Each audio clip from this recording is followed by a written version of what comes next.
这是我家的阳台，它有点太小了，我想把它扩建一下。我计划移除楼梯和围栏，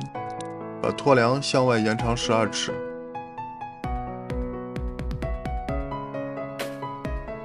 添加新的地基和承重结构，在结构框架上安装扶手立柱，补上地面踏板，然后把楼梯开在侧面，最终把它变成图上这个样子。按照设计图申请建筑许可，然后就可以开工了。第一件事当然是挖地基，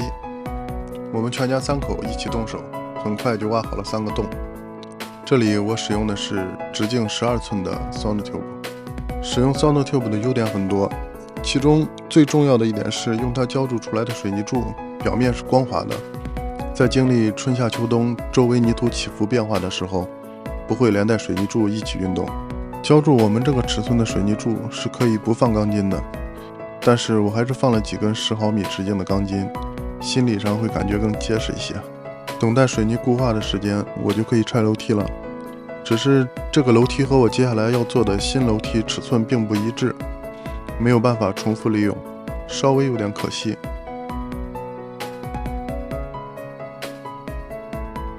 等水泥干的差不多了，我就在上面钻孔，用膨胀螺栓安装了如图所示的金属底座，用它可以很好的把木质立柱和混凝土结合在一起，并且可以避免立柱下方受潮腐烂。只是这东西卖的有点贵，要30多刀一个。安装好立柱后，开始做承重梁。我用的是3层2×10的木板，同时用如图所示的金属连接件加固。这些金属连接件可以统一称作 Strong Tie， 它有各种不同的形状和规格，常用作各种木质结构的连接和强化。这里连接主梁和托梁，我就使用了另一种 Strong Tie。顺便提一下，这个主梁一般称作 Beam， 托梁是 Joist 或者是 Floor Joist。到这一步，我开始安装护栏的柱子，把它们安装在主结构上，会比安装在deck表面更结实牢固。然后我在托梁之间都连接了木块，这个叫做 blocking， 它的作用相当于把每根托梁的受力都分散到了两边相邻的托梁上，同时增加了整体的结构强度。接下来就是安装面板，我使用的是5×6的面板。我们常见的安装方式是用钉枪或者螺丝垂直钉入，使用钉枪最快最方便，但是钉子没有足够的下压力，时间长了钉子会有可能松动突出表面，而使用螺丝可以提供很好的下压力，但是它们都会在表面留下钉眼，而这些钉眼容易积水，会导致木材腐烂。所以我这里采用了第3种方法，就是从面板侧面向斜下方向拧入螺丝，这样表面就没有钉眼，更美观更耐用。缺点是安装起来会很麻烦，会慢很多。其实这样安装螺丝是有专有工具的，但是我没有那个工具，所以就手动控制螺丝，也能达到一样的效果。另外再啰嗦一句，我用的板子是刚买回来的新板子，水分还比较大，所以安装的时候可以完全贴紧，不留缝隙，等以后板子干了就会形成缝隙。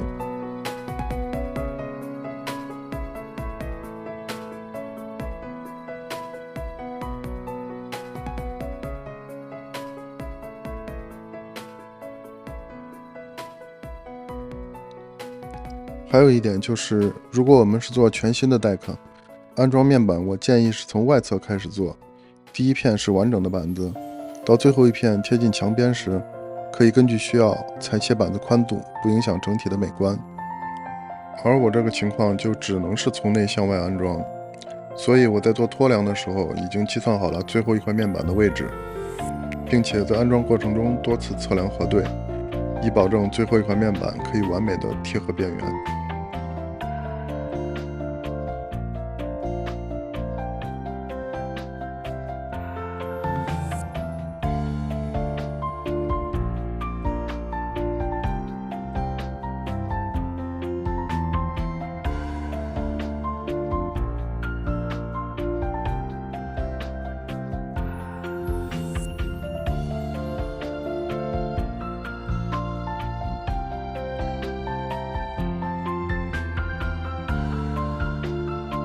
deck 的侧边我也是使用了包边的设计，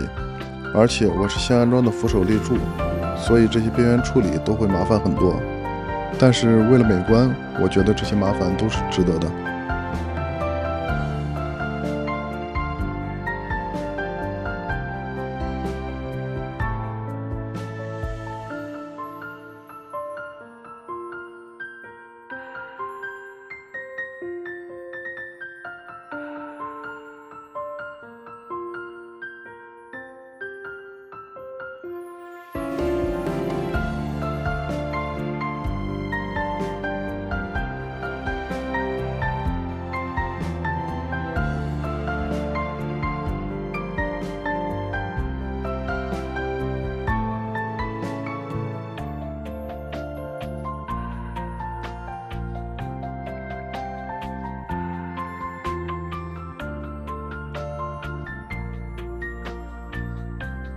做完面板，我开始做支撑楼梯的水泥板。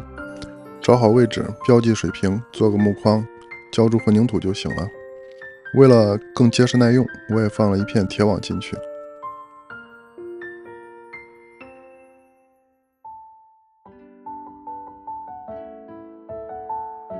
同样，等待水泥固化的时间，我开始做护栏。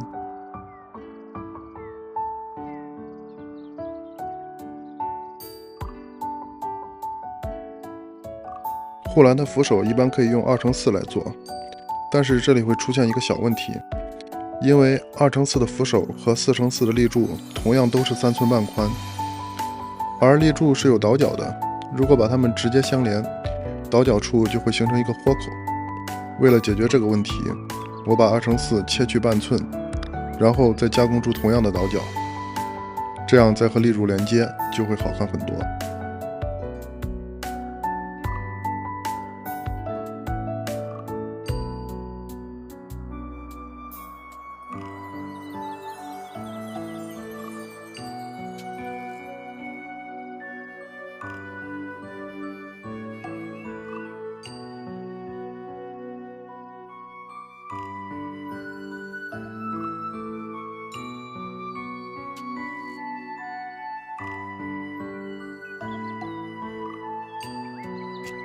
栏杆的间距一般是要求不大于4寸，所以我这里就用2×4的木板比对着安装，又快又方便。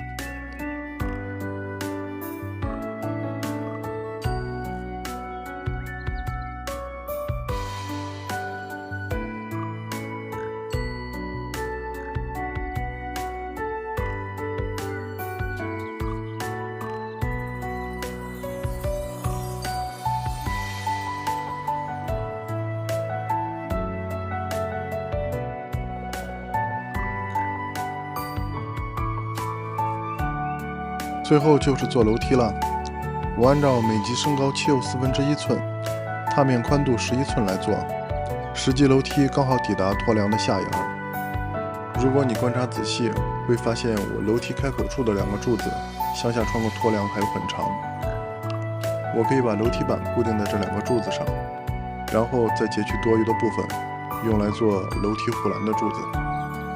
这里也同时解释了为什么我的楼梯是每级身高7又1/4寸，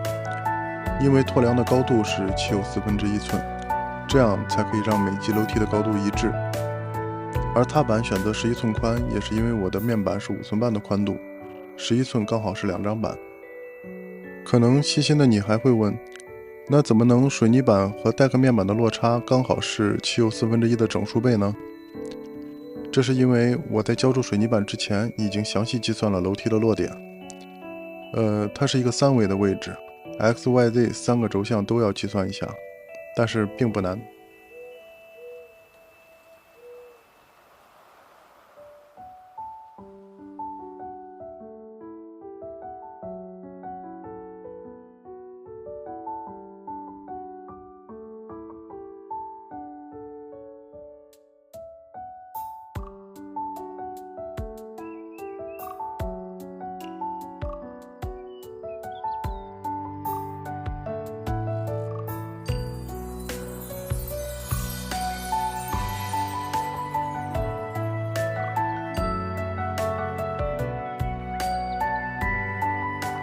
到这里待客就已经完成了，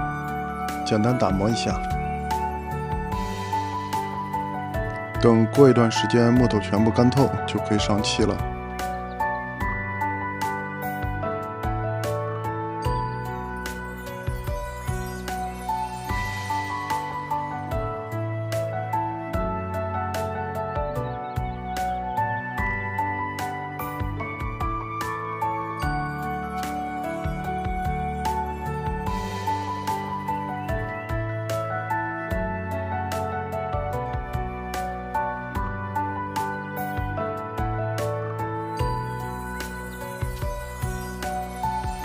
这就是本期视频的全部内容了。我是X11，感谢您的观看。